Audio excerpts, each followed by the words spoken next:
And welcome back to the Touchline Talk Show. Thank you so much for tuning in. As always, be sure to hit that subscribe button so you don't miss any of the content I put out every single week.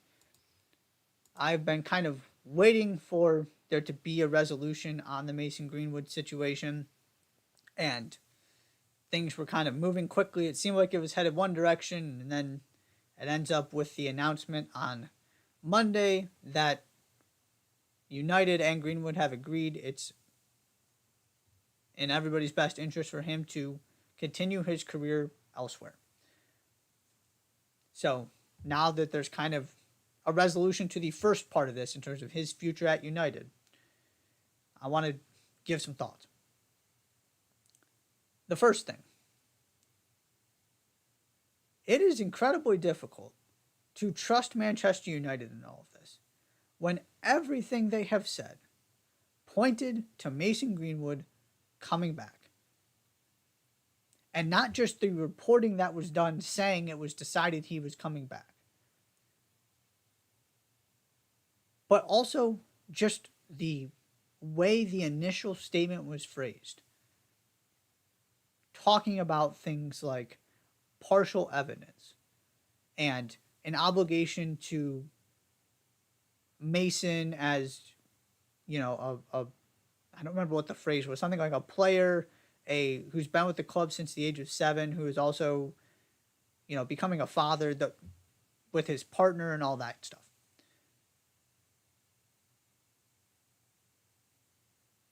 There was United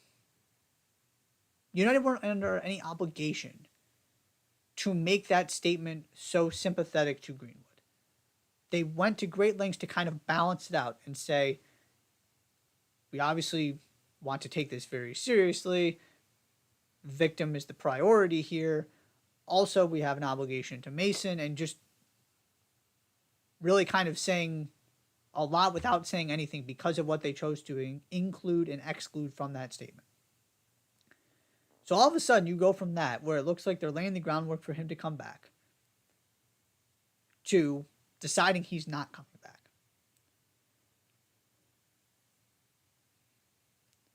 And so my question is this. I think it was Richard Arnold's statement, not the official one from Manchester United. I think it was Arnold's letter. But in one of the public statements from United, and maybe it was both of them, there was a firm stance taken that the club believes Mason Greenwood is innocent of what he's being accused of. If that is the case, what other than public pressure explains the decision not to bring him back? Because those words mean very little if you don't back it up with action. And I'm not talking about whether this is the right or the wrong decision. My point simply is, if you're so confident he's innocent, then what's stopping you from bringing him back? Which goes to support the same thing that United's behavior and all of the reporting is supporting, which is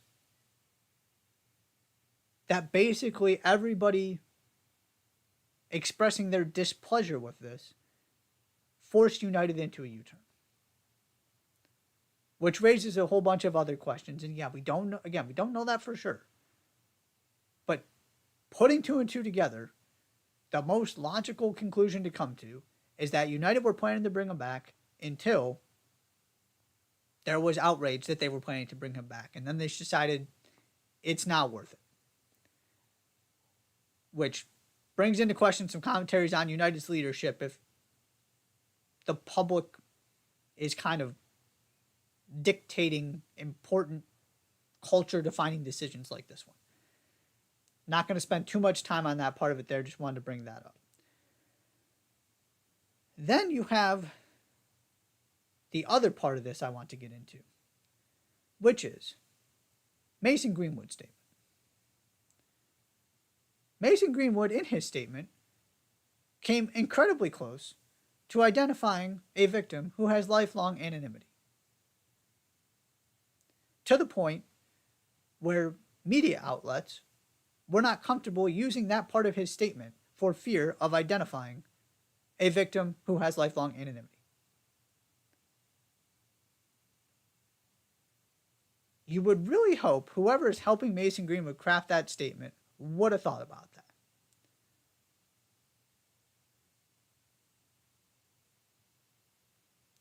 In his statement, Greenwood also said he had been, quote, cleared of all charges, end quote. That is at the least misleading and at the most flat out wrong. And in these kind of sexual violence situations, domestic violence situations,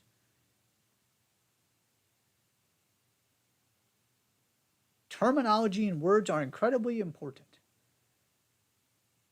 And I would hope I don't have to actually say that, but here we are.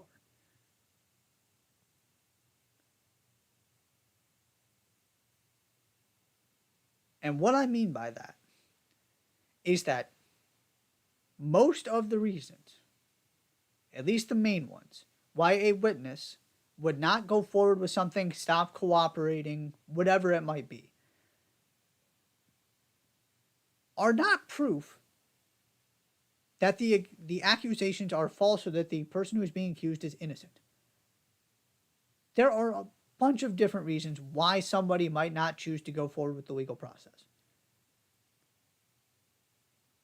Which is also why you can't just look to law enforcement to kind of deal with the morality of situations like this and come to some pretty clean, neat conclusion.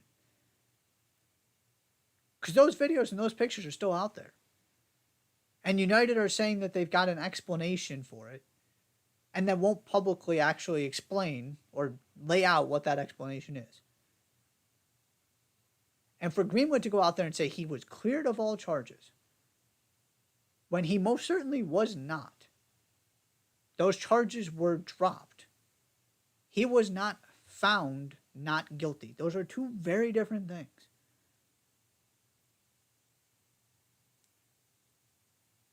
Again, it just screams lack of attention to detail, lack of empathy, arrogance, lack of preparation. You would just hope that somebody in his position would be able to get the kind of assistance needed to put out a more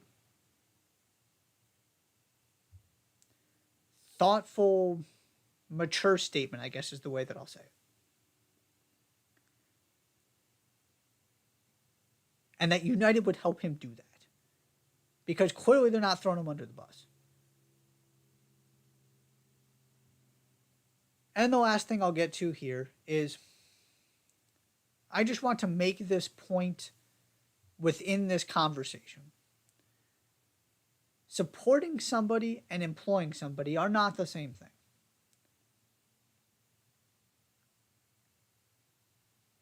United could have, and to a certain extent kind of did, choose to say we want to help Mason Greenwood, and also we are not comfortable with Mason Greenwood playing for our football club. Right? They didn't, like I said, they didn't throw him under the bus here. And so I just wanted to make sure that didn't get lost in this conversation. That, for example, had they just, and you know, we'll see what the future holds in terms of whether he can find another club and how all that works. But you can open up counseling services, you know, support staff, mentorship opportunities, use your community partners, you know, have him work with organizations working to prevent domestic violence. There are all kinds of things that you could keep him connected without putting him on the field to represent your team. It's not like it had to be all or nothing. Because I do hope that Mason Greenwood gets help that he certainly seems to need, even if what he was accused of is not actually what happened. There have just been enough missteps that, and now, becoming a father, hopefully somebody can be there. And I would hope that United are a big part of that, even if he's not playing for them, which is where this seems to be going. Doesn't mean you can't step in and help. It also, you don't have to completely abandon somebody to just say, we're not comfortable with you having you represent our club and what we stand for because of what happened.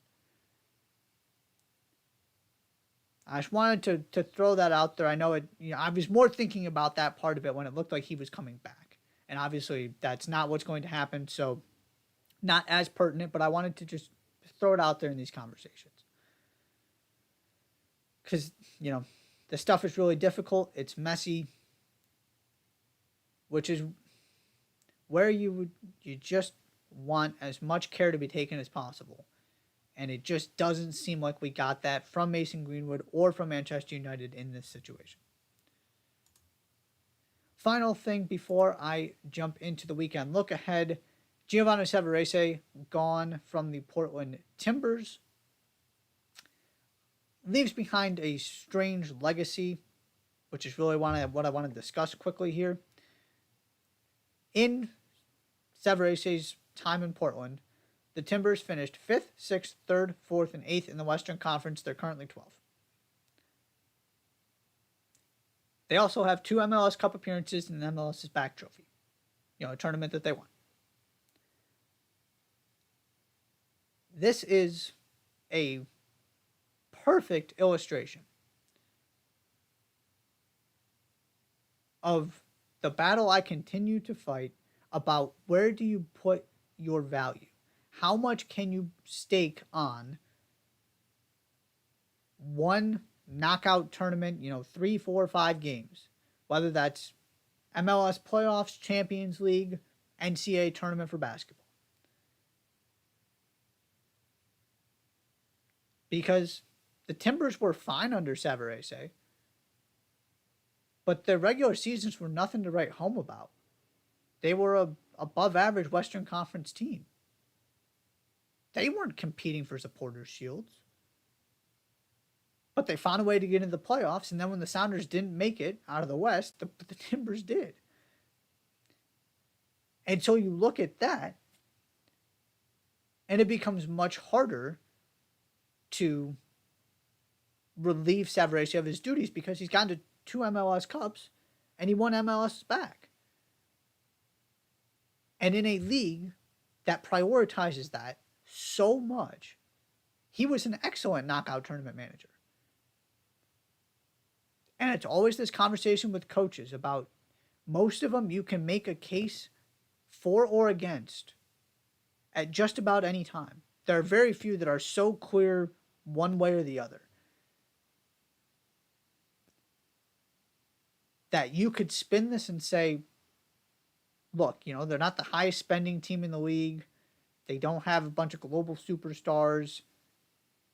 And yet they're finding ways to compete for trophies. You can spin it the other way and say, they haven't actually been that good. And in the last couple of seasons, it's tailed off pretty dramatically. Again, 8th in the West last season, and now you're 12th. The other part of this that I'm confused about is why make this move after you lost in the round of 32 in Leagues Cup? You had plenty of time to think about this and make that decision. And I understand that the final straw was the Houston Dynamo game. But did you really need one more loss to decide? Because what that tells me is that they didn't want to part ways with Savarese and kind of feel like they had no choice, which is a valid conclusion to come to with the way the season is going. and specifically with the way the last 2 seasons have gone. I'm somebody who doesn't typically believe the coach is the problem, especially one who comes with the respect and the success that Savarese has had. To me, that's the easy way out of larger problems and kind of takes accountability off of the bigger picture. But you're the Portland Timbers. You can't miss the playoffs 2 years in a row. And it doesn't look like Savarese was going to get you there this season. So it's unfortunate.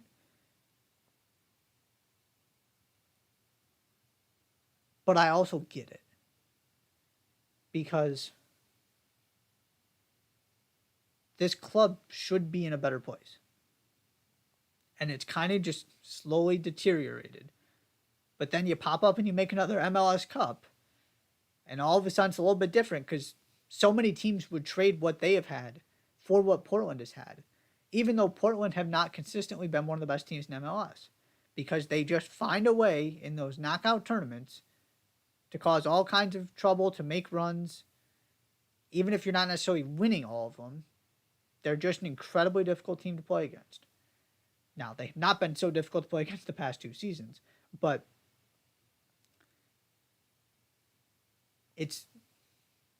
that's what I think about when I think about Savarese's legacy. It's one of those that you can spin just about any way you want. They should have kept him because look what he's done, or don't. And this is where I tend to be just in general on this sport. Don't put too much stock in a couple runs in a knockout tournament where weird things happen all the time. Are they consistently showing up every single game? The answer generally has been no. However, this league is not designed to reward regular season performance. And so if there's anywhere where you want somebody who knows how to navigate all of this and to set a team up for success in MLS playoffs and go make a run at the MLS Cup, do you really care if they're not the greatest regular season manager? It's not like he's dramatically underachieved. Generally, they've been one of the 3 to 6 best teams in the West, which seems about right. Which is why I ultimately think he will and should get another shot in MLS. I think he's a pretty good manager. It's also one of those things where it kind of just felt like it was time for both to go in their separate directions. This wasn't all on Savarese, that the club had also failed him, but you just needed to separate and kind of start over, both of them. But especially if I'm one of these teams that's just desperate for a trophy, thinking about, New York Red Bulls or FC Dallas. I'm just throwing out clubs here, right? And I know FC Dallas has a supporter shield in kind of recent memory, but LA Galaxy would be interesting. That it's not about building the best team in the league, but it's about being a factor. Savarese made the Timbers a factor more times than not. So I will be curious to see kind of where his career takes him, but it will not be in Portland as the Timbers have parted ways as they try and get back into the playoff conversation and avoid missing for a second season in a row.